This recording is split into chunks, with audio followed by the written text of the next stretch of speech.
Hey, let's go for a ride and get some burgers. Hello, everyone. Welcome to another episode of Burger Run with Jimmy Dunn. Joining me in the Green Monstah today, you know him from television, you know him from movies, you know him as my TV pop. I know him as my California pop. Yeah. The Jack McGee. Say Hey, hello kids. to the fans. Hey, fans, how are you? Good. I'm here with my young son, Jimmy Dunn. So you get the gist of this thing, right? We get in the car. Yeah. We go get a burger. Right. And we talk. Yeah, sure. That's the whole That's thing. it. Yeah, And a black cat just crossed. That's it. All right, folks. That's it for today. That's it for today. We had a black cat. Right? And I thought it was a slow pilot season already. Unbelievable. Let's get lunch. What do you think? Get some burgers. I don't know. What's your taste in burgers, Pop? Well, you know my taste in burgers is I'm a vegetarian. I don't eat, haven't eaten meat in 4 years, and How's that? Are you hungry? I'm starving. I started watching hockey. I think I went to my first game in 1956. Way back, when the puck was square back then. The puck was square, yeah, and none of them had teeth. Now it's all rounded Now off. it's all rounded up. There's so much has changed. This is a great car, Jim. So this is a fun car. It's a '68 Dodge Dart. Right. It's got 80,000 original miles. Unbelievable. It was used, I'm told, in the background of films. Right. And then I bought it from a guy I know, Hippie Mike. I bought it from Hippie Mike. All right, you guy from down San Diego. Yeah, he's a reputable dealer. Okay. Hippie Mike. Yeah, he's yeah. Well, it seems to be, because I know the early history of you owning this car. Yeah. After you got it from Zippy Mike or whatever he is. Hippie Mike. Yeah, whatever. Hippie Zippy. What's the big deal? I'm old. Take what you can get. That thing ran like a top as soon as you got it, didn't it? Yeah, I got 24 good miles out of it. 24 good miles, yeah. They blew the engine down in San Diego. Exactly. You Yeah. know, what did you want for $16,000? That's about $8,000 a mile. Yeah. It worked out great. And then I think you said, okay, now that I got that taken care of, I'm going to drive this to Vegas. Yeah, we drove it to Vegas. And how'd that work? That was supposed to be about a 6-hour drive. And what was that like? Took us about 14 hours. 14 hours. Yeah, and then well, you got the time change. I know you know. we stopped at the gas station a couple times to let it cool down. The same one. Yeah. Same gas station. Yeah. Yep. You went around, and then she reheated again, and you had to pull in again. We almost got robbed. We had some guys coming at us, and fortunately it started. It was So it gave you something to do. we gave something. You got to stay busy when you're on the road, you know? It gets monotonous. She says, what are you laughing about? She says, Jimmy Dunn's got a thing, a hamburger run. She says, yeah, I want to. So I showed it to her, so I'm sure she's going to probably want to take it. Of course she is. And make sure. I actually celebrate. You know what? She keeps a better eye on me than you do. She does. She's always watching. Yep, she's always She thinking loves me about too. young Jim. She's the best. And she and I celebrate on this Thursday, March knew that. 23rd, honey. 20 years of marriage. It's the greatest 20 years of her life. I've been wearing this wedding ring. Can we cut that one out? No, yeah.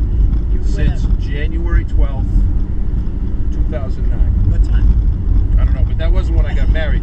No. That's when I went ice fishing up at Lake Winnipesaukee and I lost my first wedding ring. Oh, okay. Oh, then there you go. That's a new joke I'm working. Now, of course, it's Winnipesaukee. Yeah, sure, It's a good exactly. punchline, right? Winnipesaukee. You can see Winnipesaukee from here. Can you? Yeah, you can. You can't see anything from here out You this can't see it. windshield. Not from this windshield. Yeah. My goodness, this is great. Because I've been with you when you get made, and When I what? when you get made, Yeah. when people go, Yeah. that's that guy from that thing, Right. right? Well, the T-shirt doesn't hurt. Yeah, and the neon sign, I'm Jack McGee. Ask me who I am. I know you know me from somewhere. That's my wife. You try to get away with that. My wife. I said to my wife, honey, what can I do today to make your day better? She said, you can stay out of it. She's very impressed. So we're on the red carpet for the movie, small little movie I did from the Boston area called The Fighter, and so it was very exciting, you know. And so I'm with my wife and I think Deborah Noble or something. You know how they always ask you, so what's next? They never got asked me a lot because that was my first time experience. So she says, so Jack, what's coming up next for you? So I looked at Steph. She said, he'll be picking up dog shit in the backyard tomorrow. What about you, Deborah? And I thought to myself, she is funny. She's funny. Your wife is very funny. Yeah, Yeah, everyone on the red carpet. Well, and then all of a sudden I spotted what looked like an Asian network. Yeah. And you guys. It was a Japanese TV network. Yeah. There were 3 guys in Japan, from Japan, Right. and they had a camera, and they were on live. Oh, yeah. Yeah. Well, I didn't know that. Yeah. Yeah. You just. I like most of my work. I like taped. Oh, hold on. Let me interrupt that story. Sure, what you got? Turtle. I'll call him back later. So, very unprofessional. Not supposed to have phones on the That's set. never gonna happen again. Is it? No. So, you see the Japanese TV network. You go over there and jumped it right in. I just took the mic out of it, and I started interviewing that. And I told them about the McCarthys, which I'm sure is one of the reasons why we got canceled. And there was the producer in the back is waving, Good. like trying to stop you. Right. If they'd have had a samurai on the side, they'd have just ended my life because they didn't have a hook. And I just, and then I realized, I said, oh man, this probably might not be the best thing to be doing here. But you were laughing so hard, it was more than worth it. Oh, it was so good. Hopefully I have a picture of that somewhere, but I have a shot of that. Yeah. Yeah, I have a picture. I'll send it God, to it you. was so funny, and they just were staring at you. They didn't know what to make of you. Oh yeah, people stare at me all the You're time. just like in That's the right. camera Yeah, going, McCarthys. McCarthys. And the guy, one of their guys, whether it's the director or something, one of their assistants says, "Oh, you can't do that." And I think I remember saying, "Do anything I want him." Jack McGee. That was I've it. I've heard that a few times. I didn't know how to say that in Japanese. But if I'd have been able to pull out with that, it would have been great. That's the juice about that show. And for you folks out there that are aware of it, I'm sure that most of you will be, because your pals with Jimmy. That was a magical time. We had a lot of fun, and we come out of our shells in between shooting. Yeah, You know. let's talk about that. You like to sing a little bit, I like to sing a little bit. and I you're a like to- great singer. Well, thank you so much. And Yeah. we also had a bit of a rock star on our show as well. We did have, yes, exactly. Kelvin Coleman is a great rock star. No. Great rock star. Just ask her. But then we also had Joey McIntyre. Joey McIntyre from the New Kids on from the Block. Boys to Men. New Kids on the Block. New Kids on the Don't Block. mix I up know your what boy that bands. was, Yeah. I try not to Yeah. mix up my boy band.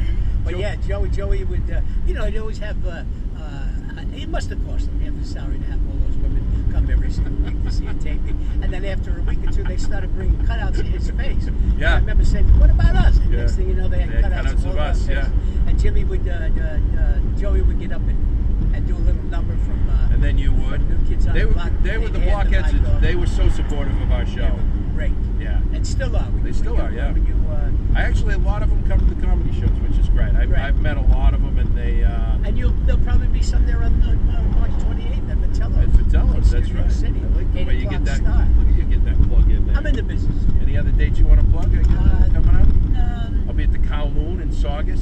Kowloon and Saugus? Kowloon in Saugus. Oh, I'm I've never heading been back up there. to Saugus. That's kind of like the Dutch land, and it's kind of like Norwegian. It is, isn't it? Saugus? Saugus? No, it's. What do you mean, right up here outside the Saugus? city? No, Saugus is north of Boston. Oh, It's, okay. Because there's a, oh, wait a minute. There's Saugus up here. There's other towns. Is there? What's the possibilities of having two towns with the same name? You know what? And I don't mind you pulling my covers on that because you were right. While we were doing the McCarthys, Yeah. if when you remember the night they did this, let's do one without the newspaper. Yeah. Yeah. Tell Do them one about. without Tell the people news- about the newspaper. Tell people about the newspaper. I had to keep on changing the newspaper because I had written all of my dialogue all over there because they changed. That was a tough gig for you, sitting in a chair all day with a newspaper in front of you, Sitting in a chair, and every right. now and then you had to look down at your newspaper and Unbelievable. read some words. Yeah, and the nerve of them to say to me, let's do one without the Without newspaper. the newspaper. And as soon as I thought this, my TV family would rally around me. She says, oh, geez, it's going to be bad. They all went, oh.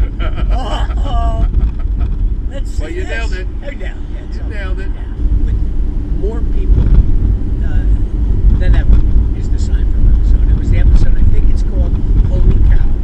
Yep. Because what happens is George Costanza, Jason Alexander, who I started with in New York, I got to work with him, and I played a guy that was one of the city maintenance guys, and he drops his favorite keychain yeah. into a hole, and then they cover over it. And Do you remember your line? I think Because I do. I saw it a couple of weeks ago, and he said, oh, I get it. This is about money. And then you say, And I said, yeah, this is about money. there it is. And that was it. It's amazing what it did. When I saw how popular that was, I started watching more and more Seinfeld. It's a great after show. that. Oh, it's a fabulous show. It's a great It's show. a great show, and it's about nothing. And Yep. Jerry Seinfeld is just the catalyst. And I ran into him about 4 years after I had done, 3 years after I did the episode. A cousin of mine took me to opening day at Shea Stadium, and I'm walking by, and all of a sudden the guy taps me on the shoulder. He's what? All of a sudden you're a big TV star. You know, say hello to you. It's Jerry Seinfeld. And he told me it was one of his favorite episodes he's ever done, Really? which is kind of fun. Yeah, he's probably got to get tired saying that every day. Well, to everybody he meets. Exactly. Exactly, yeah. Exactly. Wait a minute, you think he could have done that? So what was your experience like when you worked with Showgirls? You know what I mean? Yeah. And so it's like Take the Money and Run, where I was a stage manager for topless shows, carrying around a monkey. Then the monkey actually, the monkey alert, because he got wild. I'm holding one time we did the deal there, and the monkey shit down the front of my belly, and I'm thinking to myself, wow. All right, let's go get a burger. All right, let's go get a burger.